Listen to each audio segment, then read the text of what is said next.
أعوذ بالله من الشيطان الرجيم. بسم الله الرحمن الرحيم. ومن يقنت منكن لله ورسوله وتعمل صالحا نؤتها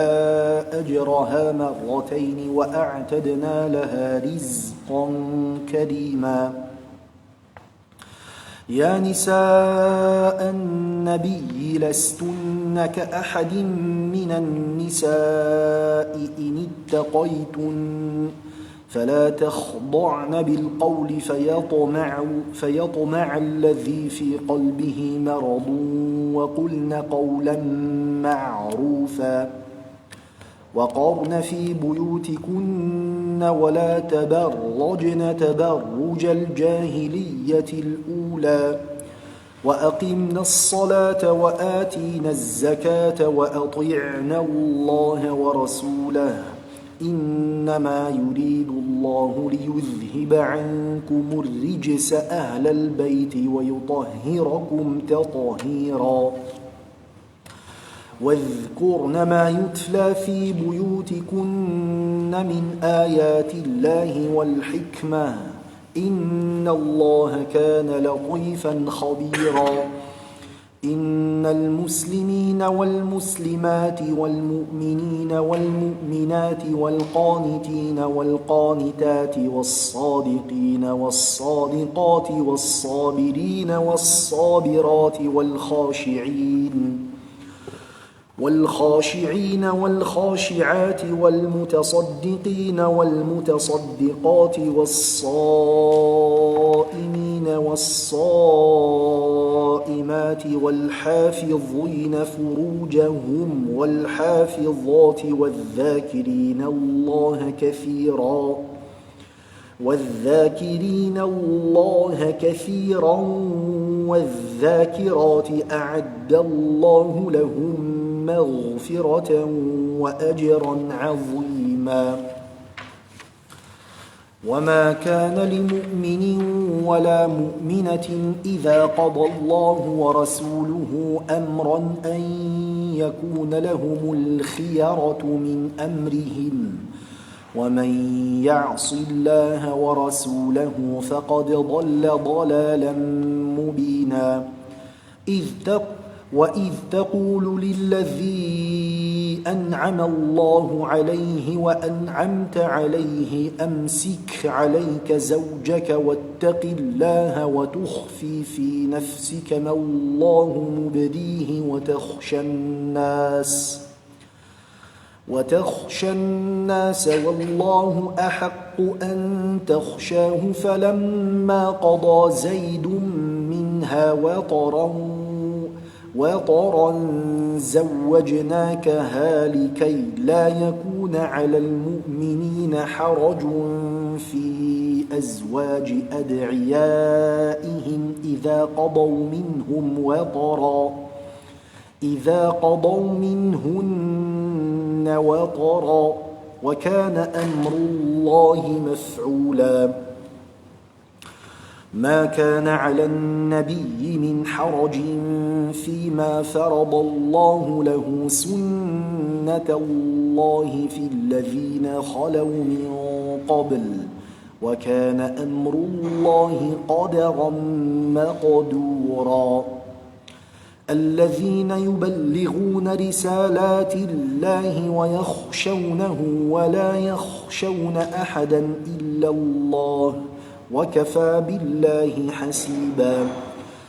ما كان محمد أبا أحد من رجالكم ولكن رسول الله وخاتم النبيين وكان الله بكل شيء عليما. يا أيها الذين آمنوا اذكروا الله ذكرا كثيرا وسبحوه بكرة وأصيلا. هو الذي يصلي عليكم وملائكته ليخرجكم من الظلمات إلى النور وكان بالمؤمنين رحيما. تحيتهم يوم يلقونه سلام وأعد لهم أجرا كريما يا أيها النبي إنا أرسلناك شاهدا ومبشرا ونذيرا وداعيا إلى الله بإذنه وسراجا منيرا وبشر المؤمنين بأن لهم من الله فضلا كبيرا ولا تطع الكافرين والمنافقين ودع أذاهم وتوكل على الله وكفى بالله وكيلا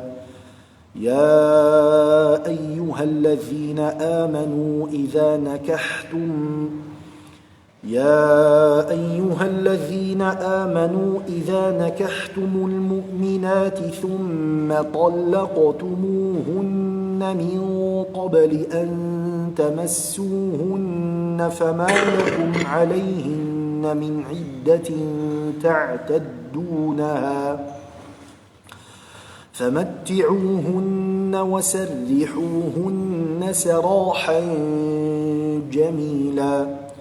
يا أيها النبي إنا أحللنا لك أزواجك اللاتي آتيت أجورهن وما ملكت يمينك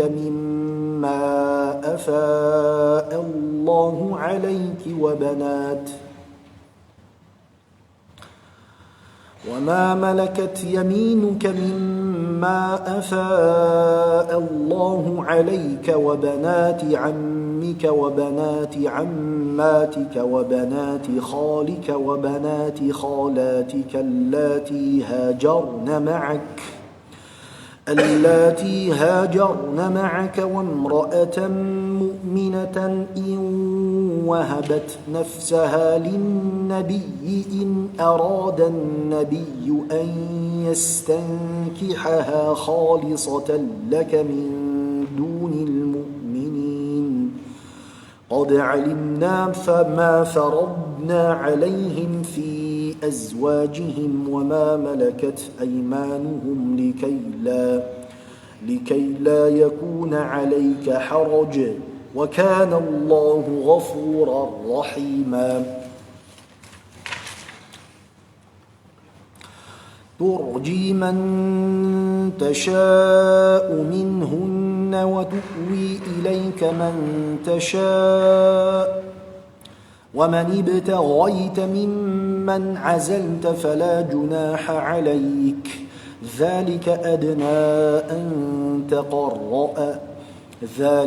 أدنى أن تقر أعينهن ولا يحزن ويرضين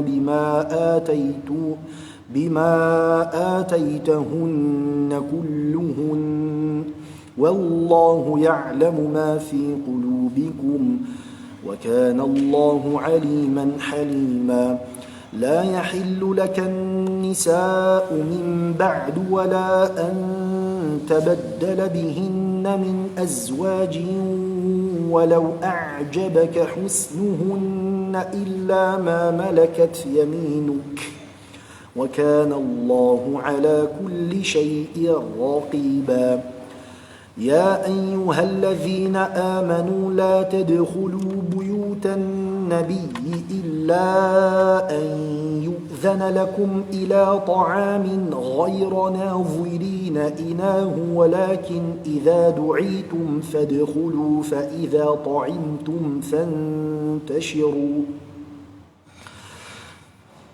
فإذا طعمتم فانتشروا ولا مستأنسين لحديث إن ذلكم كان يؤذي النبي فيستحيي منكم والله لا يستحيي من الحق وإذا سألتموهن متاعا فاسألوهن من وراء حجاب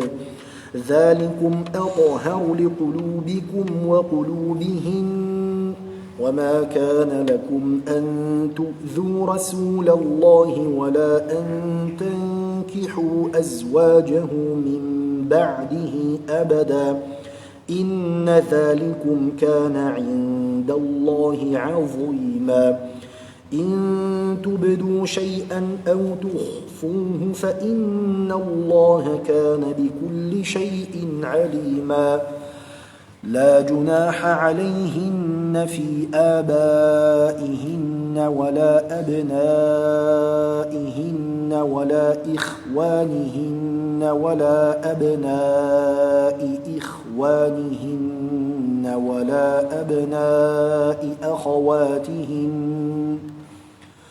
ولا أبناء أخواتهن ولا نسائهن ولا ما ملكت أيمانهن واتقين الله إن الله كان على كل شيء شهيدا إن الله وملائكته يصلون على النبي يا أيها الذين آمنوا صلوا عليه وسلموا تسليما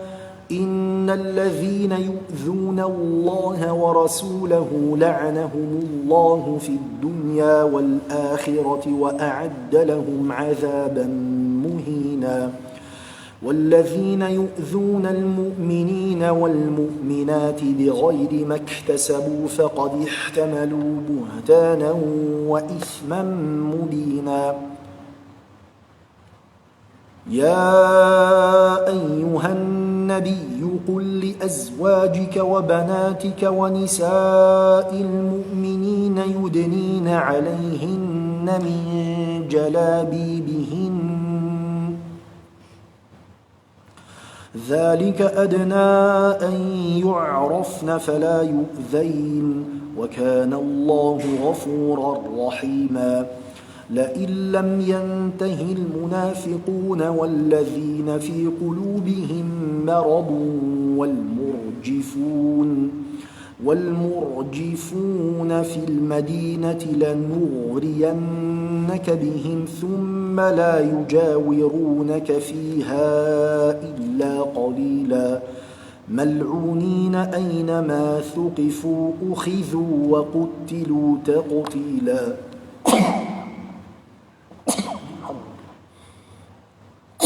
الحمد لله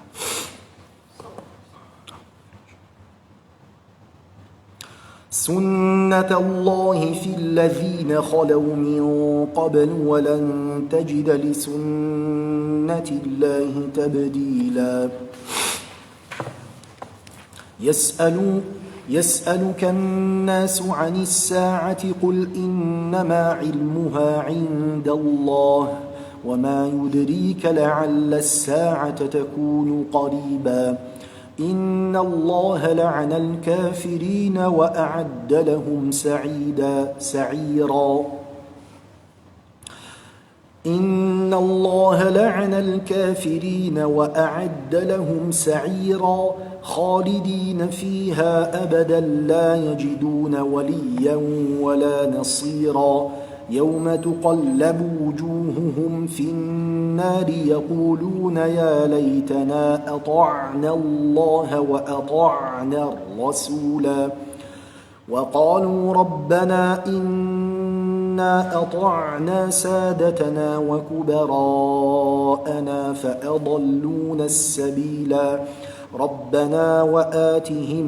ربنا آتهم ضعفين من العذاب والعنهم لعنا كبيرا يا أيها الذين آمنوا لا تكونوا كالذين آذوا موسى فبرأه الله مما قالوا وكان عند الله وجيها يا أيها الذين آمنوا اتقوا الله وقولوا قولا سديدا يصلح لكم أعمالكم ويغفر لكم ذنوبكم ومن يطع الله ورسوله فقد فاز فوزا عظيما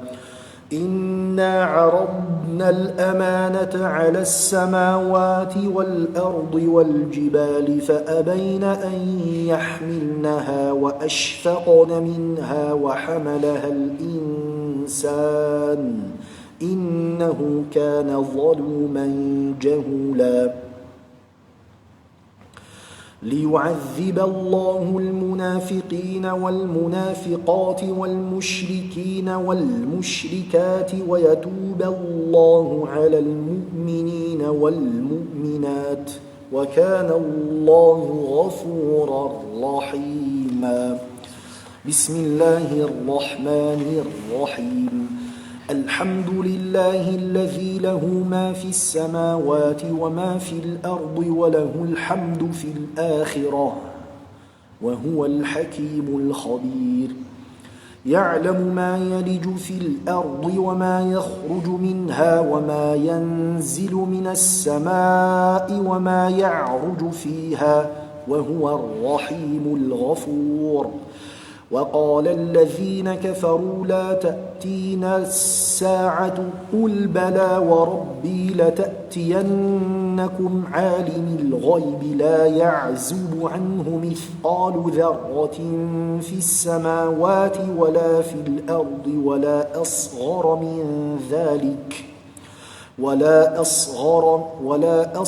من ذلك ولا أكبر إلا في كتاب مبين ليجزي الذين آمنوا وعملوا الصالحات أولئك لهم مغفرة ورزق كريم. والذين سعوا في آياتنا معاجزين أولئك لهم عذاب من رجز أليم. ويرى الذين أوتوا العلم الذي أنزل إليك من ربك هو الحق ويهدي إلى صراط العزيز الحميد. وقال الذين كفروا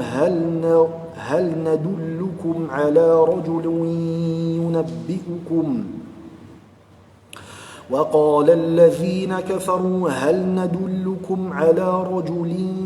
ينبئكم إذا مزقتم كل ممزق إنكم لفي خلق جديد. أفترى على الله كذبا أم به جنة بل الذين لا يؤمنون بالآخرة في العذاب والضلال البعيد. أفلم يروا إلى ما بين أيديهم وما خلفهم من السماء والأرض إن نشأ نخسف بهم الأرض أو نسقط عليهم كسفا من السماء إن في ذلك لآية لكل عبد منيب.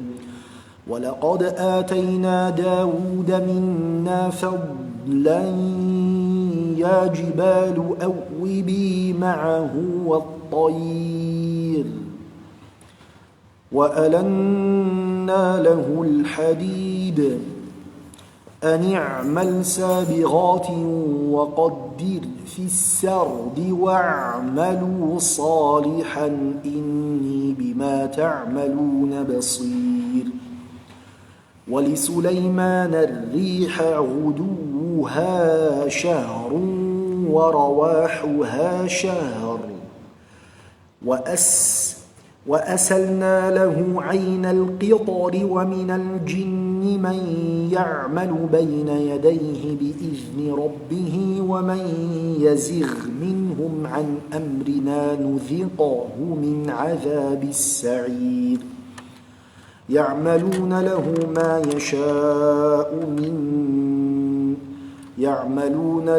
ما يشاء من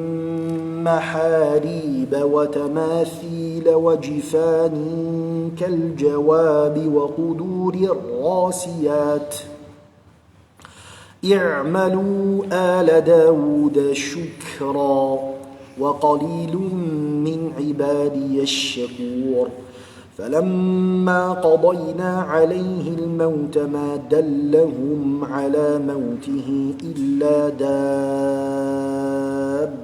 الأرض تأكل من سأته فلما خر تبينت الجن أن لو كانوا يعلمون الغيب ما لبثوا في العذاب المهين. لقد كان لسبإ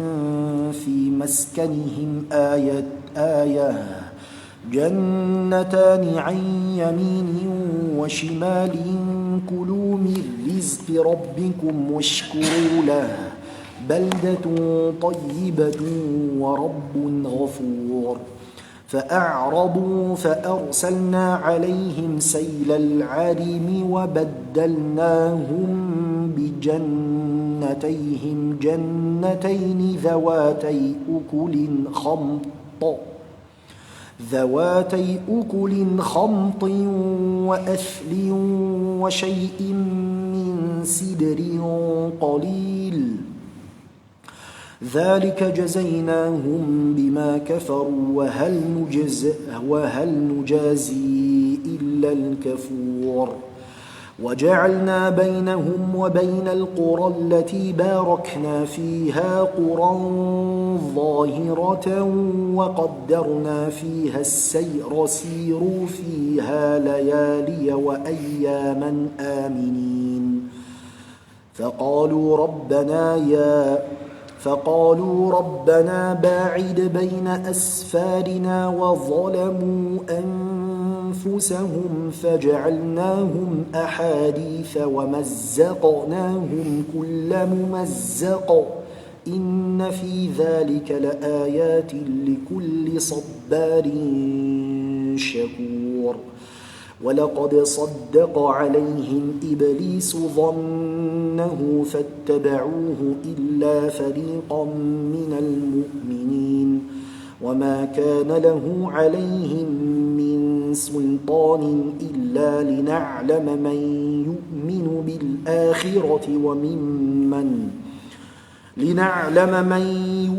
بالآخرة ممن هو منها في شك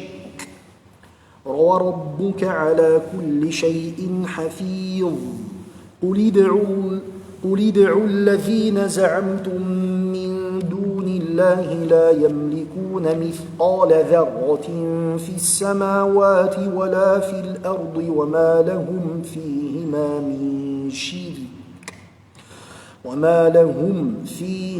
من شرك وما له منهم من ظهير. ولا تنفع الشفاعة عنده إلا لمن أذن له حتى إذا فزع عن قلوبهم قالوا ماذا قال ربكم قالوا الحق وهو العلي الكبير. قل من يرزقكم من السماوات والأرض قل الله وإنا أو إياكم لعلى هدى أو في ضلال مبين.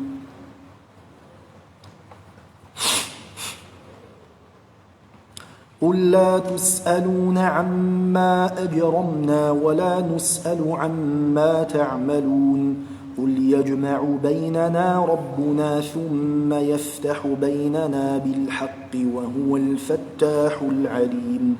قل أروني الذين ألحقتم به شركاء كلا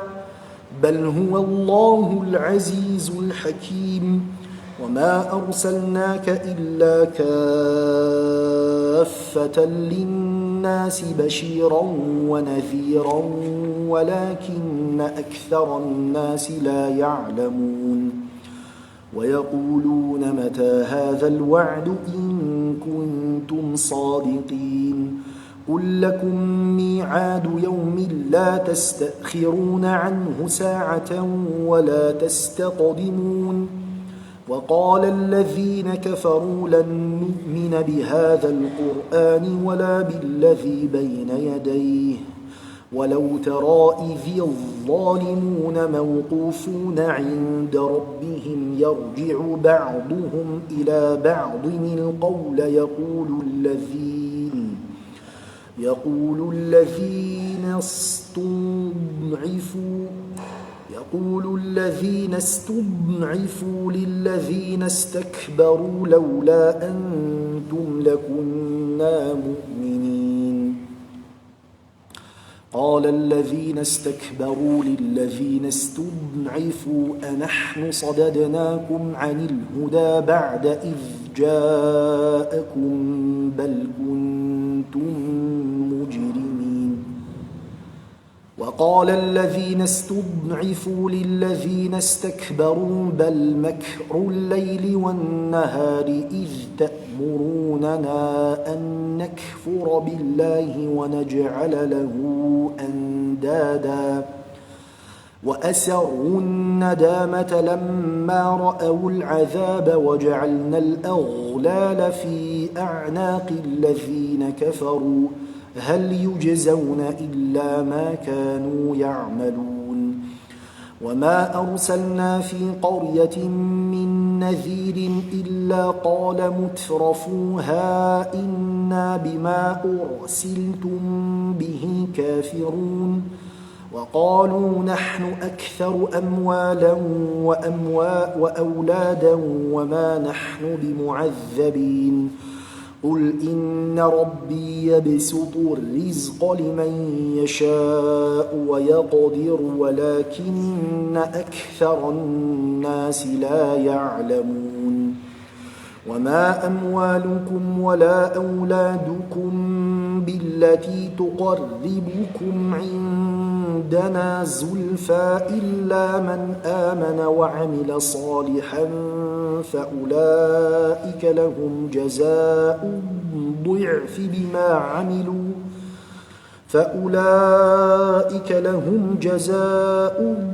ضعف بما عملوا وهم في الغرفات آمنون. والذين يسعون في آياتنا معاجزين أولئك في العذاب محضرون. قل إن ربي يبسط الرزق لمن يشاء من عباده ويقدر له وما أنفقتم من شيء فهو يخلفه وهو خير الرازقين. ويوم يحشرهم جميعا ثم يقول للملائكة أهؤلاء إياكم كانوا يعبدون قالوا سبحانك أنت ولينا من دونهم بل كانوا يعبدون الجن أكثرهم بهم مؤمنون. فاليوم لا يملك بعضكم لبعض نفعا ولا ضرا ونقول للذين ظلموا ذوقوا عذاب النار التي كنتم بها تكذبون.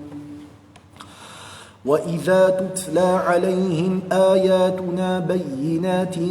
قالوا ما هذا إلا رجل يريد أن يصدكم عما كان يعبد آباؤكم وقالوا ما هذا إلا إفك مفترى. وقال الذين كفروا للحق لما جاءهم إن هذا إلا سحر مبين. وما آتيناهم من كتب يدرسونها وما أرسلنا إليهم قبلك من نذير وكذب الذين من قبلهم وما بلغوا معشار ما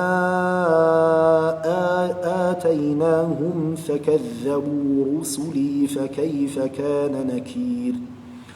قل إنما أعظكم بواحدة أن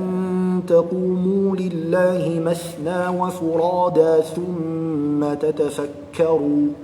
ما بصاحبكم من جنة إن هو إلا نذير لكم بين يدي عذاب شديد. قل ما سألتكم من أجر فهو لكم إن أجري إلا على الله وهو على كل شيء شهيد قل إن ربي يقذف بالحق علام الغيوب قل جاء الحق وما يبدئ الباطل وما يعيد قل إن ضللت فإنما أضل على نفسي وإن اهتديت فبما يوحي إلي ربي إنه سميع قريب ولو ترى إذ فزعوا فلا فوت وأخذوا من مكان قريب وقالوا آمنا به وأنى لهم التناوش من مكان بعيد وقد كفروا به من قبل ويقذفون بالغيب من مكان بعيد وحيل بينهم وبين ما يشتهون كما فعل بأشياعهم من قبل إنهم كانوا في شك مريب بسم الله الرحمن الرحيم الحمد لله فاطر السماوات والأرض جاعل الملائكة رسلا أولي أجنحة مثنى وثلاث ورباع يزيد في الخلق ما يشاء إن الله على كل شيء قدير ما يفتح الله للناس من رحمة فلا ممسك لها وما يمسك فلا مرسل له من بعده وهو العزيز الحكيم يا أيها الناس اذكروا نعمة الله عليكم هل من خالق غير الله يرزقكم من السماء والأرض لا إله إلا هو فأنى تؤفكون وإن يكذبوك فقد كذب رسل من قبلك وإن يكذبوك فقد كذبت رسل من قبلك وإلى الله ترجع الأمور يا أيها الناس إن وعد الله حق فلا تغرنكم الحياة الدنيا ولا يغرنكم بالله الغرور إن الشيطان لكم عدو فاتخذوه عدوا إنما يدعو حزبه ليكونوا من أصحاب السعير الذين كفروا لهم عذاب شديد والذين آمنوا وعملوا الصالحات لهم مغفرة وأجر كبير أفمن زين له سوء عمله فرآه حسنا فإن الله يضل من يشاء ويهدي من يشاء فلا تذهب نفسك عليهم حسرات إن الله عليم بما يصنعون والله الذي أرسل الرياح فتثير سحابا فسقناه إلى بلد ميت فأحيينا به الأرض بعد موتها كذلك النشور من كان يريد العزة فلله العزة جميعا إليه يصعد الكلم الطيب والعمل الصالح يرفعه والذين يمكرون السيئات لهم عذاب شديد ومكر أولئك هو يبور والله خلقكم من تراب ثم من نطفة ثم جعلكم أزواجا وما تحمل من أنثى ولا تضع إلا بعلمه وما يعمر من معمر ولا ينقص من عمره إلا في كتاب إن ذلك على الله يسير وما يستوي البحران هذا عذب فرات سائغ شرابه وهذا ملح أجاج ومن كل تأكلون لحما طريا وتستخرجون حلية تلبسونها وترى الفلك فيه مواخر لتبتغوا من فضله ولعلكم تشكرون يولج الليل في النهار ويولج النهار في الليل وسخر الشمس والقمر كل يجري لأجل مسمى ذلكم الله ربكم له الملك والذين تدعون من دونه ما يملكون من قطمير إن تدعوهم لا يسمعوا دعاءكم ولو سمعوا ما استجابوا لكم ويوم القيامة يكفرون بشرككم ولا ينبئك مثل خبير يا أيها الناس أنتم الفقراء إلى الله والله هو الغني الحميد إن يشأ يذهبكم ويأتي بخلق جديد وما ذلك على الله بعزيز ولا تزر وازرة وزر أخرى وإن تدع مثقلة إلى حملها لا يحمل منه شيء ولو كان ذا قربى إنما تنذر الذين يخشون ربهم بالغيب وأقاموا الصلاة ومن تزكى فإنما يتزكى لنفسه وإلى الله المصير وما يستوي الأعمى والبصير ولا الظلمات ولا النور ولا الظل ولا الحرور وما يستوي الأحياء ولا الأموات إن الله يسمع من يشاء وما أنت بمسمع من في القبور إن أنت إلا نذير إنا أرسلناك بالحق بشيرا ونذيرا وإن من أمة إلا خلا فيها نذير وإن يكذبوك فقد كذب الذين من قبلهم جاءتهم رسلهم بالبينات وبالزبر وبالكتاب المنير ثم أخذت الذين كفروا فكيف كان نكير ألم تر أن الله أنزل من السماء ماء فأخرجنا به ثمرات مختلفا ألوانها ومن الجبال جدد بيض وحمر مختلف ألوانها وغرابيب سود ومن الناس والدواب والأنعام مختلف ألوانه كذلك إنما يخشى الله من عباده العلماء إن الله عزيز غفور إن الذين يتلون كتاب الله وأقاموا الصلاة وأنفقوا مما رزقناهم سرا وعلانية يرجون تجارة لن تبور ليوفيهم أجورهم ويزيدهم من فضله إنه غفور شكور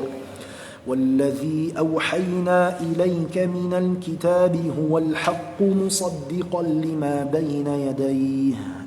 إن الله بعباده لخبير بصير ثم ثم أورثنا الكتاب للذين اصطفينا من عبادنا فمنهم ظالم لنفسه ومنهم مقتصد ومنهم سابق بالخيرات بإذن الله ذلك هو الفضل الكبير جنات عدن يدخلونها يحلون فيها من أساور من ذهب ولؤلؤا ولباسهم فيها حرير وقالوا الحمد لله الذي أذهب عنا الحزن إن ربنا لغفور شكور الذي أحلنا دار المقامة من فضله لا يمسنا فيها نصب ولا يمسنا فيها لغوب والذين كفروا لهم نار جهنم لا يقضى عليهم فيموتوا ولا يخفف عنهم من عذابها كذلك نجزي كل كفور وهم يصطرخون فيها ربنا أخرجنا نعمل صالحا غير الذي كنا نعمل أولم نعمركم ما يتذكر فيه من تذكر وجاءكم النذير فذوقوا فما للظالمين من نصير إن الله عالم غيب السماوات والأرض إنه عليم بذات الصدور هو الذي جعلكم خلائف في الأرض فمن كفر فعليه كفره ولا يزيد الكافرين كفرهم عند ربهم إلا مقتا ولا يزيد الكافرين كفرهم إلا خسارا قل أرأيتم شركاءكم الذين تدعون من دون الله أروني ماذا خلقوا من الأرض أم لهم شرك في السماوات أم آتيناهم كتابا فهم على بينة منه بل إن يعد الظالمون بعضهم بعضا إلا غرورا إن الله يمسك السماوات والأرض أن تزولا ولئن زالتا إن أمسكهما من أحد من بعده إنه كان حليما غفورا وأقسموا بالله جهد أيمانهم لئن جاءهم نذير ليكونن أهدى من إحدى الأمم فلما جاءهم نذير ما زادهم إلا نفورا استكبارا في الأرض ومكر السيء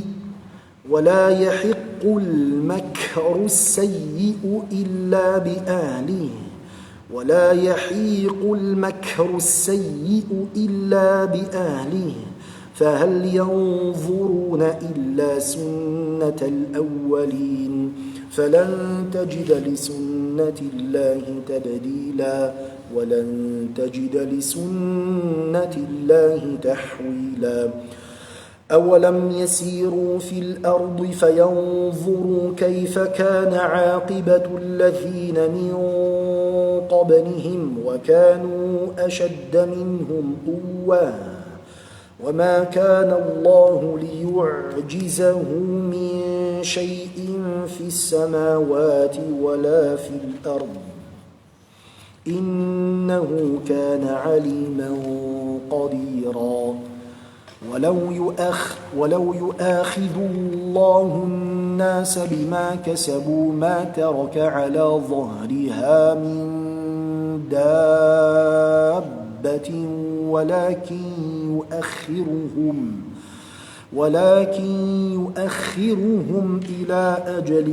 مسمى ولكن يؤخرهم إلى أجل مسمى فإذا جاء أجلهم فإن الله كان بعباده بصيرا. بسم الله الرحمن الرحيم. ياسين والقرآن الحكيم إنك لمن المرسلين على صراط مستقيم تنزيل العزيز الرحيم لتنذر قوما ما أنذر آباؤهم فهم غافلون لقد حق القول على أكثرهم فهم لا يؤمنون إنا جعلنا في أعناقهم أغلالا فهي إلى الأذقان فهم مقمحون وجعلنا من بين أيديهم سدا ومن خلفهم سدا فأغشيناهم فهم لا يبصرون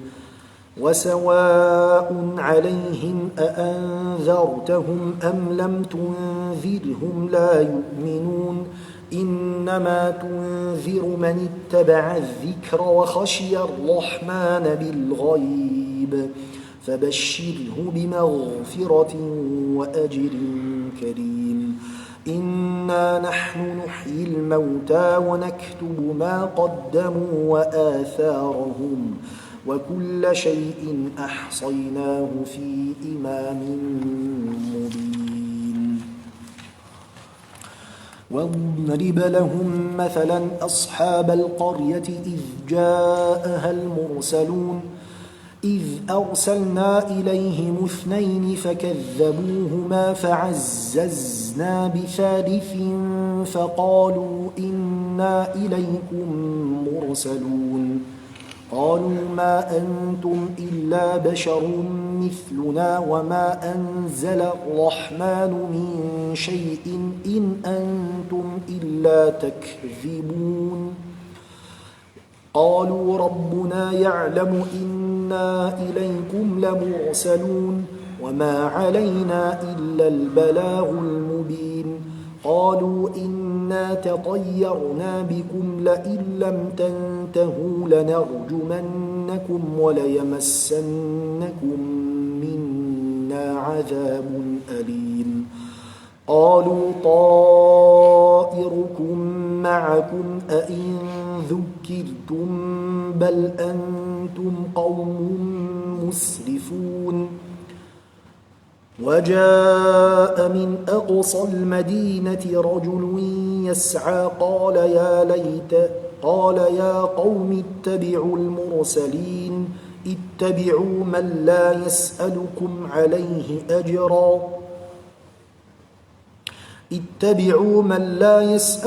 عليه أجرا وهم مهتدون وما لي لا أعبد الذي فطرني وإليه ترجعون أأتخذ من دونه آلهة إن يردني الرحمن بضر لا تغن عني شفاعتهم شيئا ولا ينقذون إني إذا لفي ضلال مبين إني آمنت بربكم فاسمعون قيل ادخل الجنة قال يا ليت قومي يعلمون بما غفر لي ربي وجعلني من المكرمين. صدق الله العظيم.